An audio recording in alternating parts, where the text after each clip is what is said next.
पुढे children playing tug of war pulls the rope in their respective direction.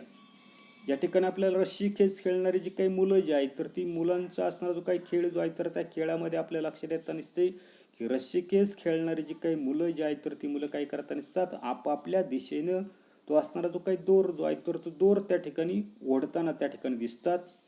If the pull of the force is equal on the two sides the rope does not move. त्या खेळामध्ये आपल्या लक्षात येताना असतं की दोन्ही बाजूंनी असणारी जी काही मुलं जी आहेत तर ती मुलं त्या ठिकाणी तो असणारा जो काही दोर जो आहे तर तो दोर त्या ठिकाणी सारखीच त्या ठिकाणी ओढतात. म्हणजे दोघांचे असणारे जे काही बल जे आहे तर ते बल जर दोन्ही पार्टींचं त्या ठिकाणी जर समान जर असेल तर तो दोर जो आहे तर तो दोर त्या ठिकाणी आपल्याला हलताना त्या ठिकाणी दिसत नाही.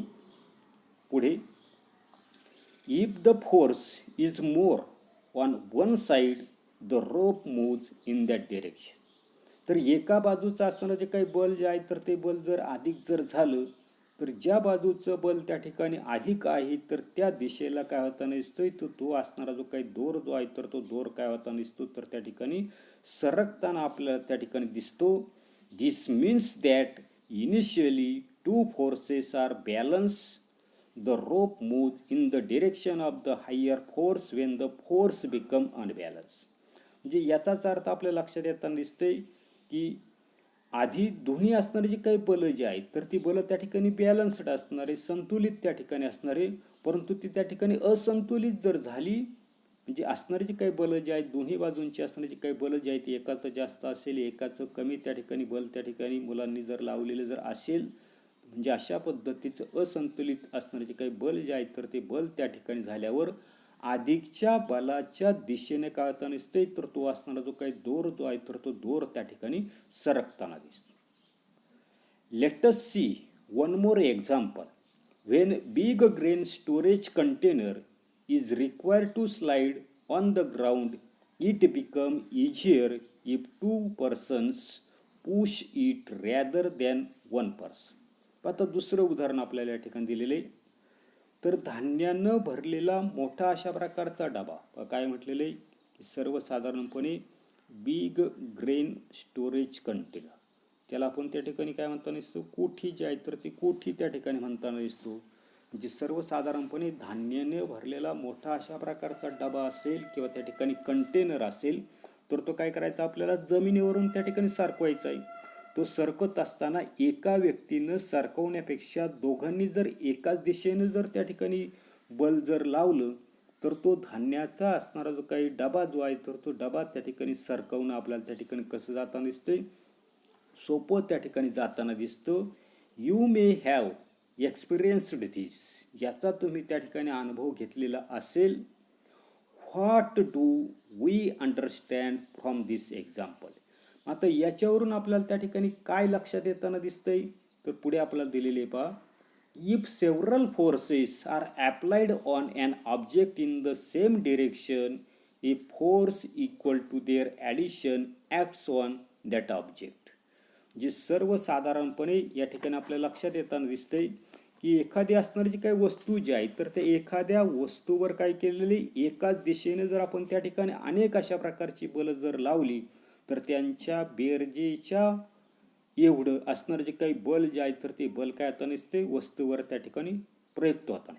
उदाहरणार्थ धान्याच्या कोठीमध्ये एकाच्या माणसाच्या ऐवजी दोन्ही माणसं काय केली तर त्या ठिकाणी जर लावली तर त्या दोघांचं असणारं जे काही बल जे आहे तर त्या बलांची काय होताना दिसते बेरीज जी आहे तर ती बेरीज त्या ठिकाणी होताना दिसते आणि त्या धान्याच्या कोठीवर दोघेच्या दोघे काही करताना दिसतात एकाच दिशेनं असणारं जे काही बल जे आहे तर ते बल त्या ठिकाणी लावताना दिसतात. Second, if two forces are applied on one object in direction opposite to each other, a force equal to their difference act on the object.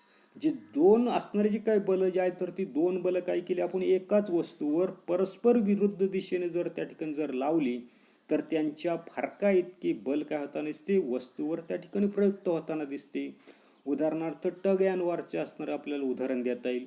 रस्सी खेचणारी दोन्ही बाजूंची असणारी जे काही मुलं जी आहेत तर ती मुलं आपल्या लक्षात येताना दिसतात दोन्ही दिशेने काय करताना दिसतात परस्पर विरुद्ध दिशेने त्या ठिकाणी बल लावताना दिसतात. आता त्याच्यावर प्रयुक्त झालेले जे काही बल जे आहेत तर ते बल कसं असणार आहे तर त्यांच्या फरका एवढा असणार, म्हणजे ज्याचं जास्त बल असेल तर त्या दिशेने काय होता नसते तर ते असणारे जे काही रश्मी जे आहेत तर ते रश्मी त्या ठिकाणी ओढली जाते. See a force is express in magnitude and direction and therefore force is a vector quantity. आता या ठिकाणी व्यवस्थित लक्षात ठेवायचं की आपल्या लक्षात येतं नसते की बल हे जे आहे परिमाण, बल हे परिमाण व दिशा अशा दोन्ही याच्यामध्ये त्या ठिकाणी काही करावं लागते, व्यक्त त्या ठिकाणी केलं जातं. म्हणजे बल ही जे काय असणार जे काही क्वांटिटी जी आहे तर ती क्वांटिटी व्यक्त करण्यासाठी आपल्याला त्याचं असणारं जे काही परिमाण आणि दिशा म्हणजे मॅग्निट्यूड आणि डायरेक्शन यामध्ये त्या ठिकाणी ते व्यक्त करावं लागतं. आणि म्हणून बल जे आहे तर ती बल काय म्हटलं आपण त्या ठिकाणी व्हेक्टर क्वांटिटी आहे, एवढं आपण त्या ठिकाणी पाहणार आहे. आता पुढे काय दिलेले, if more than one force are acting on a body then the effect on the body is due to the net force. म्हणजे सर्वसाधारणपणे एखादी असणाऱ्या ज्या काही वस्तूवर जर एकापेक्षा अधिक अशा प्रकारचे असणारे जे काही बल जे आहेत तर ती बल त्या ठिकाणी प्रयुक्त जर असतील तर त्या वस्तूवर होणारा जो काही परिणाम जो आहे तर तो परिणाम त्यावर प्रयुक्त असणारे जे काही नेट फोर्स म्हणजे निव्वळ बळ जे आहे तर त्या निव्वळ बलामुळे त्या ठिकाणी असतो. When a force is applied on a stationary object, it moves its speed and direction change. म्हणजे ज्या वेळेला बल जे आहे तर त्या बलामुळे काय होतं नसते स्थिर अशा प्रकारची असणारी जी काही वस्तू जी आहे तर त्या वस्तूला त्या ठिकाणी गती मिळते. आणि ही जी काय असणारी जी काही गती जी आहे तर त्या गतीमुळे काय होतं नसते तर त्या वस्तूची चाल आणि असणारी जी काही दिशा जी आहे तर त्या ठिकाणी काय होतं नसते बदलताना त्या ठिकाणी दिसते.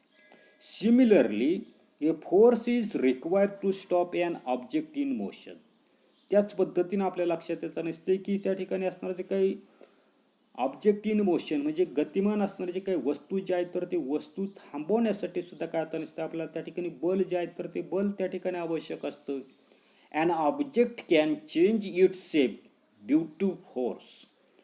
त्याचनंतर बल जे आहे तर त्या बलामुळे ती असणारी जी काही वस्तू जी आहे तर त्या वस्तूचा सुद्धा आकार जो आहे तर तो आकार त्या ठिकाणी आपण बदलू शकतो. व्हाईल नीडिंग ए डो मेड फ्रॉम फ्लोअर द डो changes its shape when a force is applied. आता सर्वसाधारणपणे या ठिकाणी आपल्या लक्षात येतं नसते की ज्या वेळेला आपण नीडिंग ए डो, आता नीडिंग ए डो याचा अर्थ काय तर असणारं जे काही पीठ जे आहे तर ते पीठ आपल्याला त्या ठिकाणी मळावं लागतं. म्हणजे कणिक जी आहे तर ती कणिक मळत असताना काय करता नसतं कणकेचा असणारा जो काही गोळा जो आहे तर त्या गोळ्याला जर बल जर लावलं तर त्याचा असणारा जो काही आकार जो आहे तर तो आकार त्या ठिकाणी बदलताना दिसतो. A potter applies a force in a specific direction while shaping the pot. दुसरं उदाहरण आपल्याला सांगितलं पॉटर. पॉटर म्हणजे काय तर त्या ठिकाणी कुंभार. कुंभार काय करताना दिसतो मडक्याला आकार देत असताना विशिष्ट दिशेनं त्या ठिकाणी आपलं बल जे आहे तर ते बल त्या ठिकाणी लावताना दिसतो. त्याच्यानंतर दुसरं उदाहरण आपल्याला सांगता येईल rubber when stretch expand there are many such examples. जे रबर बँड जो आहे तर तो ताणला की तो प्रसरण पावतो. अशी कितीतरी अशा प्रकारची असणारी जी काही उदाहरणं जी आहेत तर ती उदाहरणं आपल्याला त्या ठिकाणी देता येईल. एवढाच भाग आपण या तासाला पाहणार आहोत. पुढील भाग पुढील तासाला पाहू. धन्यवाद.